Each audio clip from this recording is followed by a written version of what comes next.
about yourself? What's your name and your position? My name is Matt Miller. I'm a professor of philosophy at the University of Central Oklahoma. I finished my PhD in May and began full-time work there this last fall. So I'm married and I have a son that's about 2.5. I suppose that's about it. What was your first impression about Turkish people and Turkey before you met IID volunteers? Well, I have to say, my wife is Greek Cypriot, and so I had met many Turkish people in northern Cyprus. So I had a good sense of the culture and a good sense of just the basic mentality.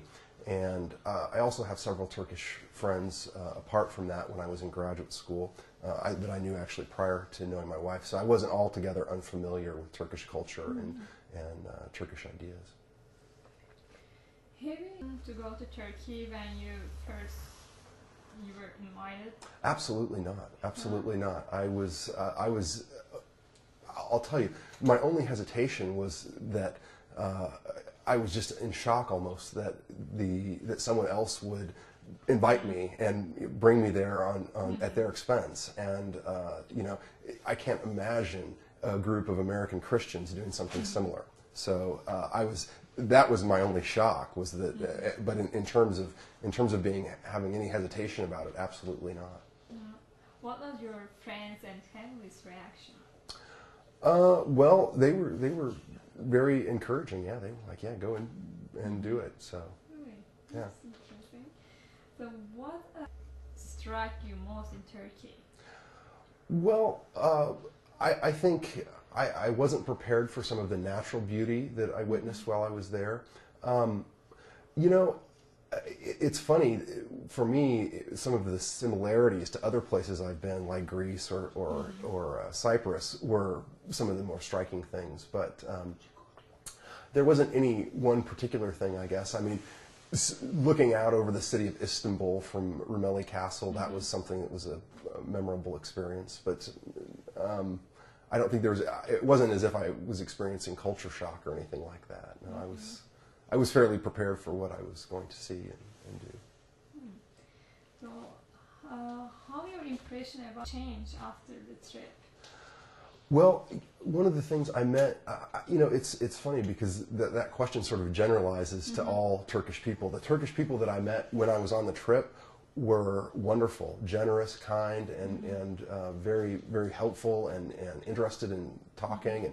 And the people that I met in other places were also, I had generally a good impression. I mean, the guy that was selling the little sweets at the store near the hotel, I couldn't talk to him, but I felt like we had a good interaction. And people that I met at the mosque, several times I went to the prayers and would see people and be acknowledged, and it was overall. I think we're all human beings, and that really is something that came through in Turkey as well as would anywhere else. So, do you want to comment on their hospitality or? I was amazed by Turkish hospitality. At every sponsor's house that we went, I was amazed at these 5-course meals and people giving gifts and being generally very, very generous. So and. That's something that we don't see in America. Many Americans are very generous within their own families, or they're generous, to their own children. But in terms of being, generous to complete strangers, not so much. And so I was impressed by that. Yeah. What do you think about all the cities and historical sites? Well, I'll tell you, I am in some ways a student of history, and so I was aware of the historical facts, at least reading them in a history book.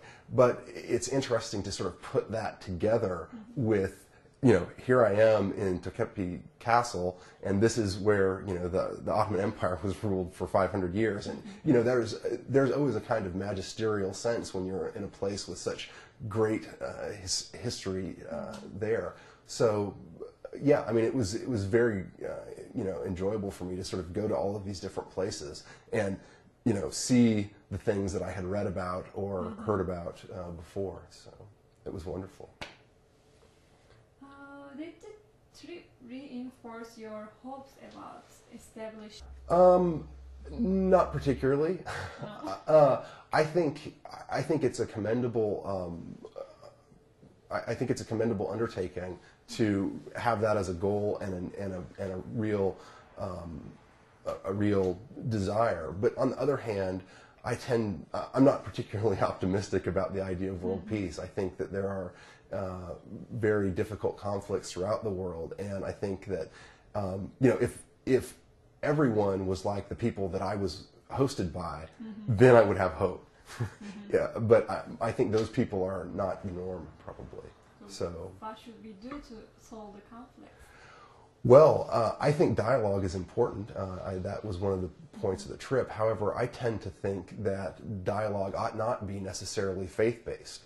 This is one of the difficulties that we have in this country. Is we have really an attempt by a certain religious group, Christians, to sort of take over our government and run our government from the inside. And I think that's very, very dangerous. I like the fact that Turkey is a secular state, and I wish that I like the model of Eastern Europe. I think that there needs to be a firm wall between church and state, and that those two things really, our political discussions and our religious ones, need to be kept absolutely separate.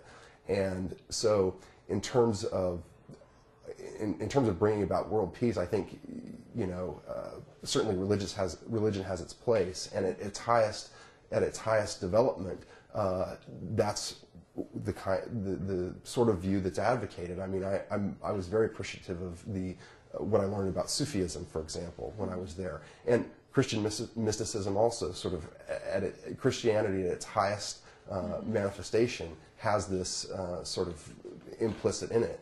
But I think you can have morality, and you can have ethics, and you can have a legal system aside from that. That you don't have to have a belief in God. You don't have to have a belief in a particular metaphysical worldview to be moral and to be a good human being. So. Did the trip arouse any ideas about? Well, I have to say, yeah. I mean, for me, I'm an atheist personally, and that was one of the things that was more difficult for me to deal with during the trip, is just the sort of constant bombardment with religious themes and religious information. Although I have to say, I mean, I really don't believe that necessarily interfaith dialogue is the one way to world peace. I mean, I think that interfaith dialogue is good, and it's certainly, religion can be a vehicle of morality. On the other hand, I think that when you can construe dialogue as merely interfaith, I mean, it leaves out a whole section of people. And the impression that I got was that the interfaith dialogue was really between Abrahamic religions, as opposed to, a billion Chinese Taoists, or, the nearly billion Hindus. So I think that notion of dialogue has to be expanded. And I think it's much more important to think about dialogue between human beings necessarily than dialogue of people of particular faith, as that being sort of the defining characteristic of you as a human being. I mean, when it comes down to it, we all sort of, we all put our pants on the same way every day. And what really unites us is not necessarily a belief in God or a belief in a certain metaphysical system, but what unites us is that we all have to live on this planet together. And I think that approach to dialogue might be more effective.